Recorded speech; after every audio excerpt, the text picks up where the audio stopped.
उसे मत छेड़ो। ये आवाज़ एहसन ने पीछे मुड़कर सुनी, मगर पीछे कोई भी नहीं था, सिर्फ धुंध, और धुंध के अंदर दो सरख धकते हुए दायरे आहिस्ता आहिस्ता उसकी तरफ बढ़ते हुए।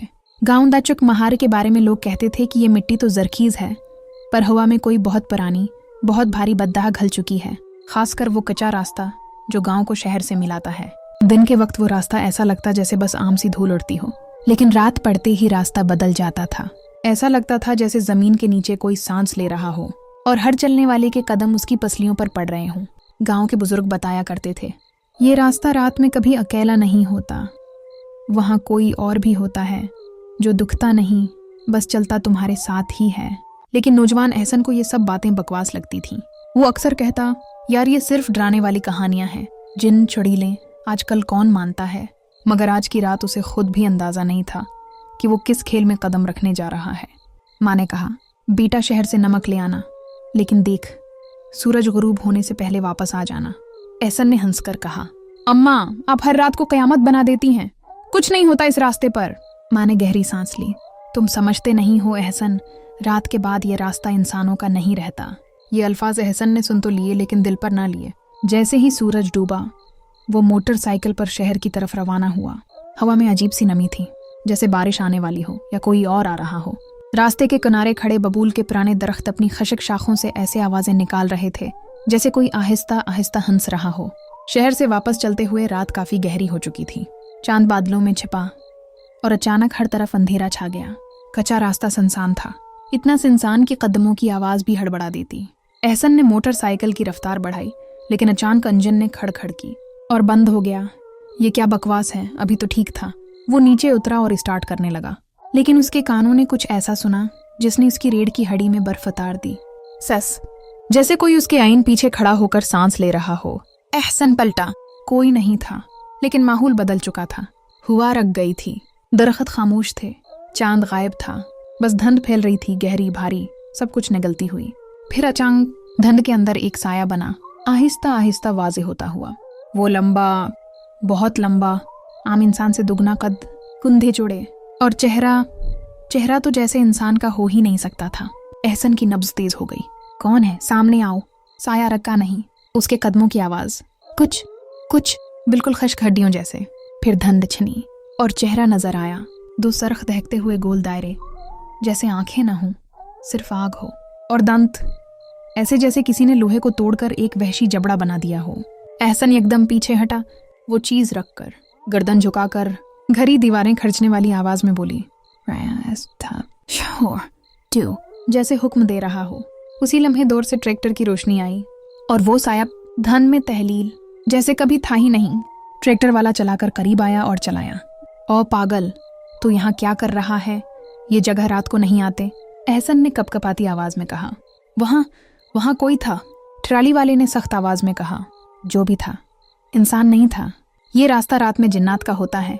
पिछले 10 साल से एहसन का हल्क खश्क हो गया और उसे पहली बार एहसास हुआ, ये रास्ता सिर्फ खतरनाक नहीं, भौंक के साथ जिंदा है।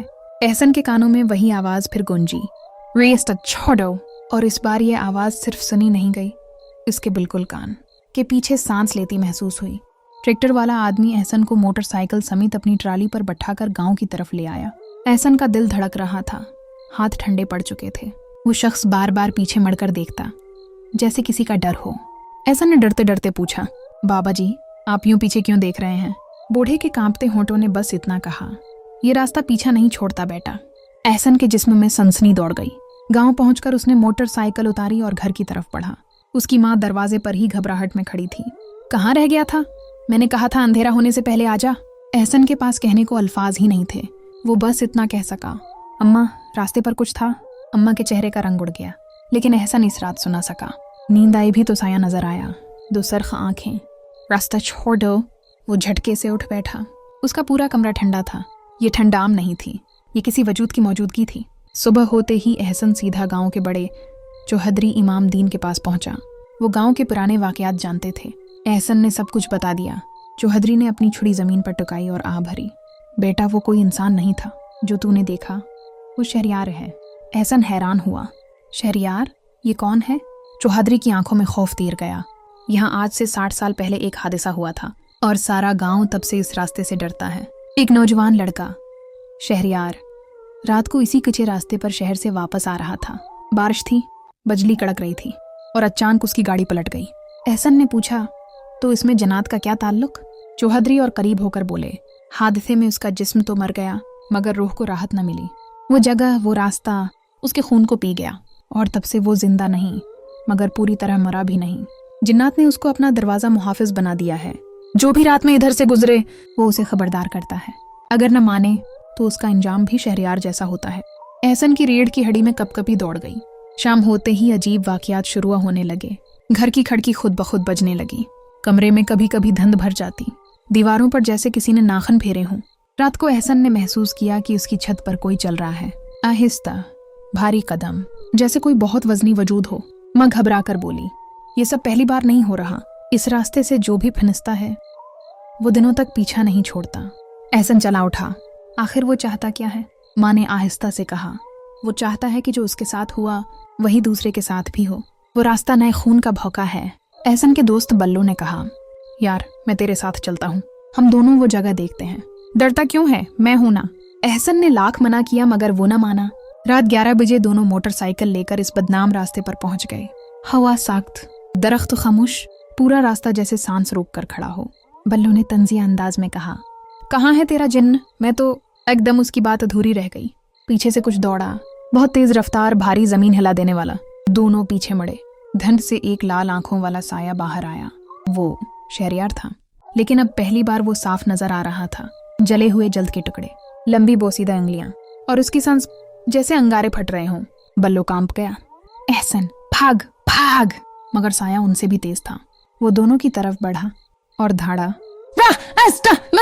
जमीन हिलने लगी, दरख्त चीखने लगे। धुंध की दीवार उनके चारों तरफ बंद होने लगी। ये सिर्फ जिन नहीं था, ये रास्ता खुद जिंदा होकर उन्हें घेर रहा था। एहसन ने दिल में सोचा, अगर आज न भागा तो न मैं बचूंगा न बल्लू। बल्लू पूरी कुव्वत से चीखा, एहसन पीछे देख! एहसन पलटा और पहली बार उसने देखा कि वो साया जमीन पर नहीं चल रहा था, वो हवा में तैर रहा था।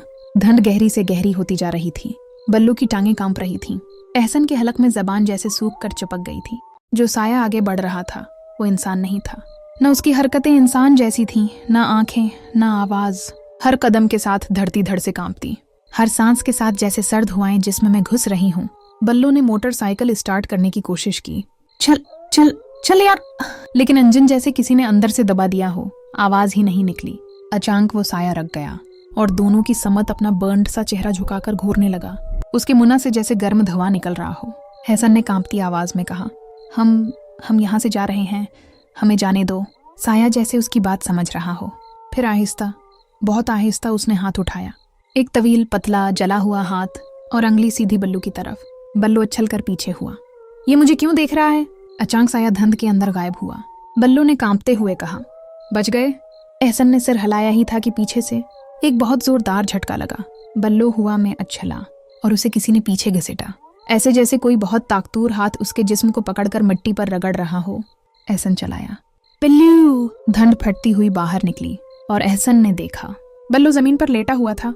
उसके गर्द जैसे कोई गैर मरी ताकत घूम रही हो। रीत उठ रही थी। खशक पत्ते भुवल बनकर उसके ऊपर चक्कर लगा रहे थे। और फिर अचानक बल्लू की पीठ पर एक लंबा, सरख, जलता हुआ निशान खुद खुद भरा, जैसे किसी ने अंगारे से लिखा हो, रास्ता। एहसन सुक्ता में आ गया। बल्लू चीख रहा था, ये कौन है यार? मुझे छोड़ दो, एहसन कुछ करो। एहसन दौड़ा, लेकिन जैसे ही वो एक कदम नजदीक गया उसे धुंध ने धक्का मारकर पीछे फेंक दिया। ये रास्ता किसी को भी अंदर आने नहीं दे रहा था। धुंध घनी होने लगी और साया दोबारा नमूदार हुआ, लेकिन अब वो पहले से कहीं ज्यादा वाज़ेह था। एहसन ने देखा साया अब तो था दूसरा वजूद, छोटा, बहुत छोटा, बच्चों जितना। उसकी आंखें नीली थीं, ठंडी, बेजान, कब्र की मिट्टी जैसी। बल्लू की चीखें रख गईं, उसकी आंखें पलट गईं, जिसमें ढेला पड़ गया। एहसन को लगा कि बल्लू मर गया है। नहीं नहीं, खुदा के लिए! वो रोते हुए बल्लू के पास पहुंचा। उसने धुंध को चीरकर उसे बाजुओं में उठा लिया। पहली बार धुंध ने मुजाहमत नहीं की, जैसे जिन्होंने खुद उसे जाने दिया हो। क्यों छोड़ रहे हैं? एहसन खुद से पूछ रहा था। बल्लू नीम बेहोश था। एहसन ने उसे मोटरसाइकिल पर लादकर गांव की तरफ दौड़ लगा दी। रास्ते में एक बार फिर उसे वो आवाज सुनाई दी, वही सरगोशी, रास्ता छोड़ो। लेकिन इस बार जैसे आवाज उसके अंदर से आ रही थी, बाहर नहीं। बल्लू को देखकर पूरा गांव जमा हो गया। उसकी हालत बिगड़ी हुई थी, सांस तेज, आंखें बंद, जिस्म पर धुएं जैसे सियाह निशान। मौलवी साहब, बुजुर्ग सब पहुंच गए। चौधरी इमाम दीन ने घबरा कर कहा, ये रास्ते का निशान है, ये उसे जिंदा नहीं छोड़ेगा अगर हमने जल्दी न की। एहसन ने रोकर कहा, मैंने क्या गलत किया? मेरी वजह से ये सब? चौधरी ने सख्त आवाज में कहा, गलत ये हुआ कि तुमने इस रास्ते का कानून तोड़ा। रात का रास्ता रात वालों का होता है और जिन्नात इस इलाके को अपना दरवाजा समझते हैं। एक बार कोई इंसान उनकी नजर में आ जाए तो वो पीछा नहीं छोड़ते। एहसन की आंखें फैल गईं। फिर अब क्या होगा? मैं कैसे बचूंगा? बल्लू को कैसे बचाऊं? मौलवी साहब ने गहरी सांस ली। बेटा, तुम दोनों का पीछा अब वो साया नहीं बल्कि जन्नत का गोल कर रहा है, और अगली रात सबसे खतरनाक होगी। एहसन के गले से आवाज न निकली। क्यों? अगली रात ही क्यों? मौलवी साहब ने आसमान की तरफ देखा। कुल रात चांद की सबसे काला साया वाली रात है, जिसमें जिन्नात अपनी ताकतों का दरवाजा खोलते हैं। अगर तुमने कल की रात जिंदा गुजार ली तो शायद तुम बच जाओ, लेकिन अगर न बच सके तो तुम भी इसी रास्ते का हिस्सा बन जाओगे, शहरयार की तरह, हमेशा के लिए। रात के ठीक 12 बजे एहसन के कमरे की लकड़ी की छत चटाक से टूटी और ऊपर से एक बोसीदा हाथ आहिस्ता आहिस्ता अंदर दाखिल हुआ। वो हाथ इंसान का नहीं था, वो किसी और ही दुनिया का लगता था। पूरे गांव में बेचैनी फैल चुकी थी। लोग अपने दरवाजे बंद कर रहे थे, बूढ़े बच्चों को गोद में छिपाकर कुरान पढ़ रहे थे। कोई भी आज रात बाहर निकालने को तैयार न था। क्यों? क्योंकि आज रास्ते की रात थी। वो रात जिसमें जिन्नात दुनिया और अपने जहान के दरमियान दरवाजा खोलते हैं, और आज वो दरवाजा इसी रास्ते पर खुलना था। बल्लू नीम बेहोश पड़ा था। ना वो बोलता, ना आंखें खोलता, बस कभी कभार उसके लबों से एक ही लफ्ज निकलता, रास्ता। एहसन उसके सुरहाने बैठा रो रहा था। यार उठ जा, मैं नहीं चाहता तुम मर जाओ। मौलवी साहब, चौधरी इमाम दीन, गांव के 3 बुजुर्ग सब वहां मौजूद थे। मौलवी साहब ने सख्त मगर खौफजदा आवाज में कहा, एहसन, अगर आज की रात तुमने छिपने की कोशिश की तो वो जिन्न तुम्हें ढूंढ लेगा। तुम्हारा सामना होना जरूरी है। एहसन ने हैरत से पूछा, मैं तो भाग भी नहीं सकता, मुझ में लड़ने की ताकत कहाँ? मौलवी साहब ने गहरी नजर इस पर डाली। वो लड़ाई ताकत से नहीं होती, वो लड़ाई फैसला से होती है। तुमने कल रात उसे देखा, आज वो तुम्हें लेने आएगा। अगर तुम मुकाबला न करो तो जो हुआ शहरयार के साथ वही होगा। एहसन के कदम लड़खड़ा गए। घड़ी ने जैसे ही 12 बजाए, पूरे गांव में अंधेरा छा गया। बिजली, लाइट्स, हर चीज बंद, हुआ रख गई। दरख्त साकत, कुछ भी हरकत नहीं कर रहा था। ये वो खामोशी थी जिसमें जिन्नात चलते हैं। एहसन के कमरे में लालटीन हल्की रोशनी दे रही थी। वो इसके पास बैठकर कुरान पढ़ रहा था। तभी लिकड़ी की छत होले से चरमराई। पहले एक बार, फिर 2 बार, फिर तेज तेज। एहसन की नजर छत पर गई और वो जम गया। छत के एक कोने से राग जैसे नाखन वाला लंबा हाथ नीचे आया, फिर दूसरा हाथ, फिर एक चेहरा, आंखों में दहकते हुए अंगारे। आहिस्ता आहिस्ता वो पूरा वजूद छत से कमरे में दाखिल होने लगा। वही शहरयार, लेकिन अब वो पहले से बड़ा था, ज्यादा ताकतूर, आंखें ज्यादा सरख, जबड़ा ज्यादा लंबा। मौलवी साहब और बुजुर्ग अंदर भागे और चीखे, कुरान की आयत पढ़ो। एहसन ने ऊंची आवाज में पढ़ना शुरू किया। जिन्न गर्जा, पीछे हटा, मगर मुकम्मल तौर पर ना रखा। उसकी आवाज अब पहले से कहीं ज्यादा गहरी हो चुकी थी। खोलो। मौलवी साहब चलाए। नहीं, हम रास्ता नहीं खोलेंगे। शहरयार का जिस्म कांपने लगा। उसने अचानक मना खोला और कमरे की तरफ जोर से भौंक मारी। लाइट बुझ गई। हुआ यक हो गई। कमरे में अंधेरा फैल गया। अब सिर्फ लाल आंखें नजर आ रही थीं। फिर अचानक बाहर से ऐसी आवाज आई जैसे 10 लोग धरती पर भाग रहे हों। मौलवी साहब ने खौफजदा लहजे में कहा, वो अकेला नहीं आया, पूरा गोल आ गया है। जल्दी सब बाहर। बुजुर्ग एहसन और बेहोश बल्लू को घसीटते हुए बाहर ले गए। दरवाजे के बाहर पहुंचे तो मंजर ऐसा था कि खून जम जाए। रास्ते की समत वाली तरफ धंध का एक लंबा ऊंचा स्तून उठ रहा था, जैसे आसमान से जमीन को जोड़ रहा हो। और इस धंध के अंदर दरअसल कई दर्जन साए हरकत कर रहे थे। हर एक साए की आंखें मुख्तलिफ रंग की, लाल, पीली, नीली, सफेद, ऐसे जैसे वो जिनों के मुख्तलिफ तबकात हों। मौलवी साहब ने लरजती हुई आवाज में कहा, दरवाजा खुल गया है। चौधरी इमाम दीन ने पूछा, क्या ये हम सबको नुकसान पहुंचाएंगे? मौलवी साहब ने नफी में सर हिलाया। ये सब एहसन के लिए आए हैं, सिर्फ उसके लिए। वो इस रास्ते की नजर में आ चुका है। अगर आज रात उसने उनका सामना न किया तो कल सुबह जिंदा नहीं होगा। एहसन कांपते हुए बोला, मैं क्या करूं? मौलवी साहब ने उसकी आंखों में देखा। तुम्हें रास्ते पर जाना होगा, इसी जगह जहां तुमने पहली बार शहरयार को देखा था। वहीं फैसला होगा, वहीं तुम्हारी किस्मत तय होगी। एहसन के कदम जैसे पत्थर बन गए। मैं अकेला उन सब के सामने? मेरी क्या हैसियत? मौलवी साहब ने हाथ उसके कुंधे पर रखा। इंसान हमेशा से जिन्न से कमजोर रहा है, मगर इरादे में नहीं।